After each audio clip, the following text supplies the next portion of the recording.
first walked on the treadmill and had a plethora of thoughts running through my head. So this will probably be a squirrel video.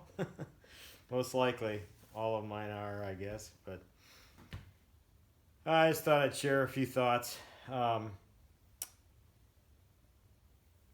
French philosopher slash physicist lived in the 1600s. I'm sure I've mentioned him before. I love his quotes.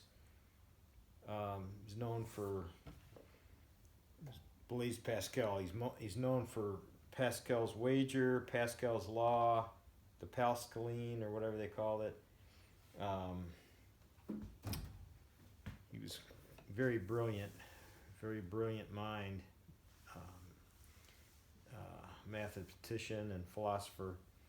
But I love his quotes. One of my favorites, I'm sure I've mentioned it before, but I will again. A trifle consoles us, for a trifle distresses us.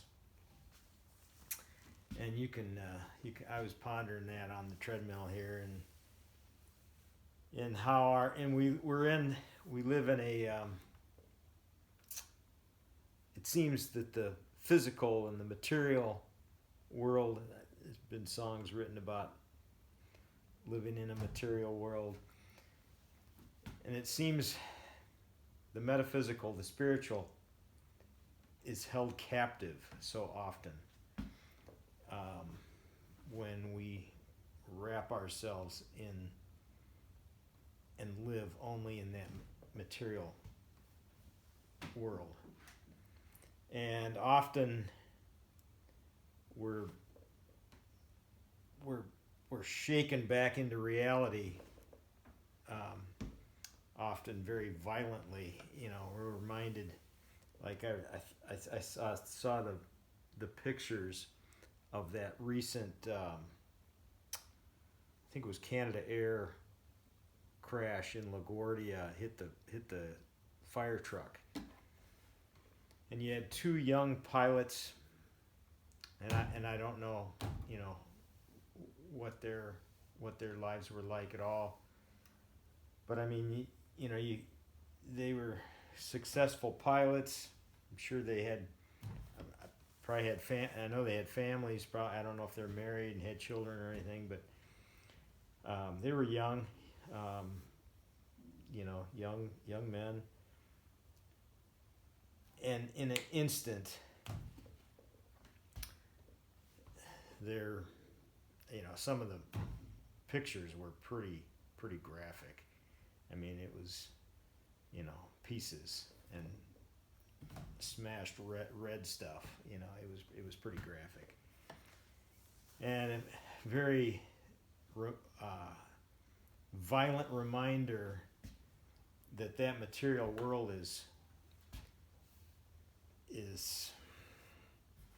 5 quarts of blood and the breath in our lungs away from eternity. And made me think of I'm going to read a passage here in Ecclesiastes. I've read part of this before. Ecclesiastes 2:13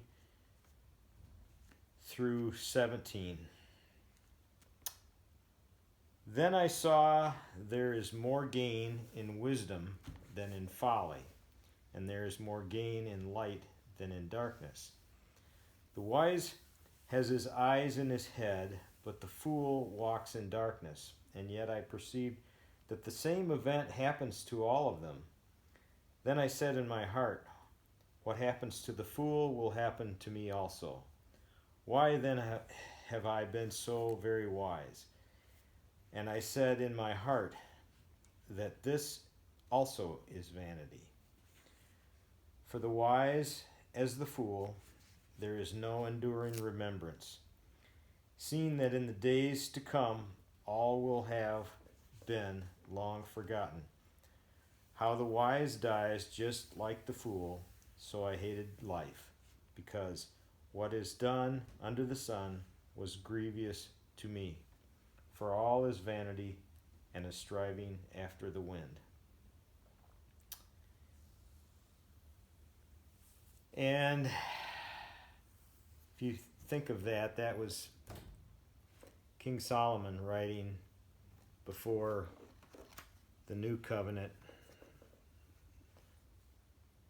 that abolished, I don't know what, 240 some laws and all the, the two we're left with now is love the Lord your God with all your heart, with all your soul, with all your mind, and all your strength, and love thy neighbor as thyself.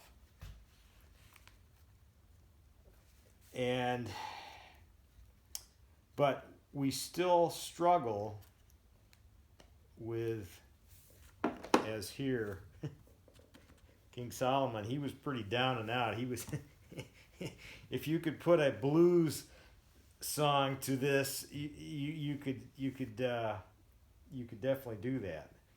He was realizing that the same thing happens to the wise as the fool, and it's the same dirt nap for the material. So if your whole existence is holding on to that material world, and that's the whole meaning for your existence, you're going to be definitely singing the blues. And that's why I don't have the scripture open in front of me, but that's why the man that found the gospel, the he called it treasure, and he sold and discarded everything else, and he looked at it as the most valuable treasure ever. And that was what was done on this.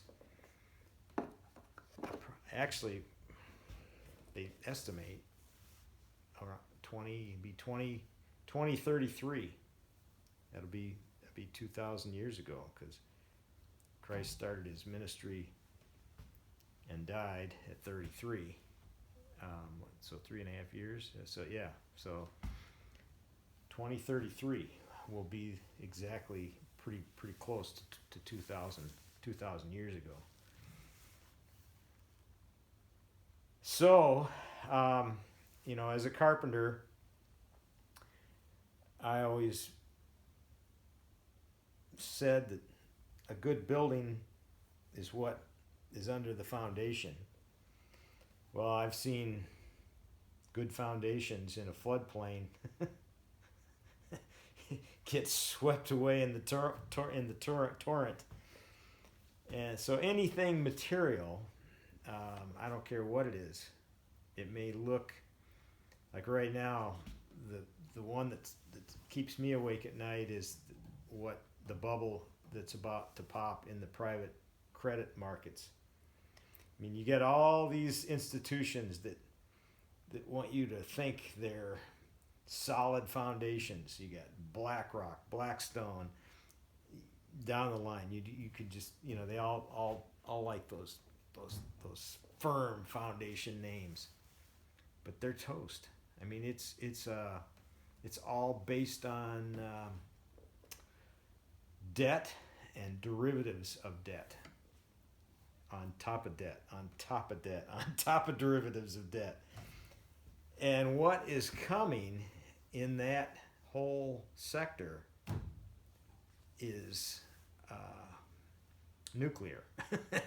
Literally, financial Armageddon.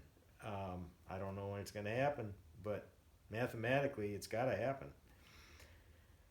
So when it does happen, there's going to be a lot of people that are going to be shocked into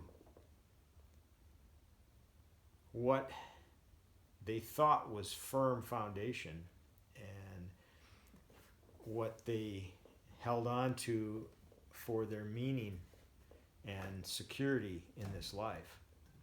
And just like a tornado can totally devastate a house, or hurricane, or a flood, or earthquake. But it seems like the material world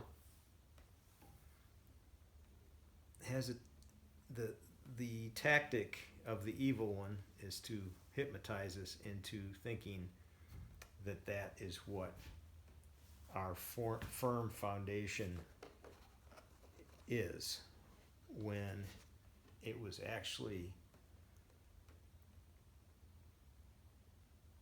a very humble, gentle,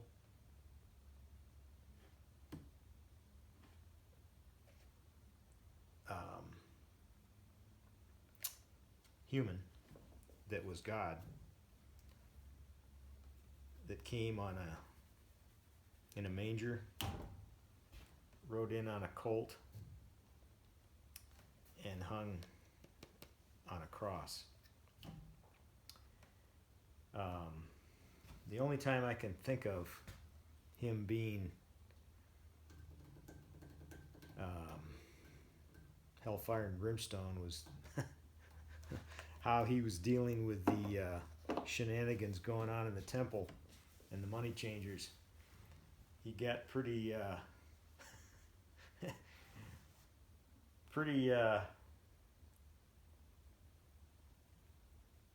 what's the word? Well, you've read the story, I'm sure. If not, read it. And then how he comes back is not going to be that gentle either. It's going to be flaming fire blazing on a white horse. I mean, he's going to, yeah, it's going to be, but that is the firm foundation, I guess. My point is that is the only firm foundation. Your 5 quarts of blood, the breath in your lungs. He is the key that put the metaphysical soul in this skin and bone tent that is of the physical world. And that's what will remain, is that soul. That soul will remain. The material will go back to the dust. So, the wise person asks themselves, where do I put my trust?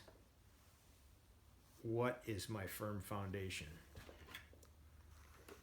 And this low IQ carpenter has decided on this. I hope you do too. All right. God bless.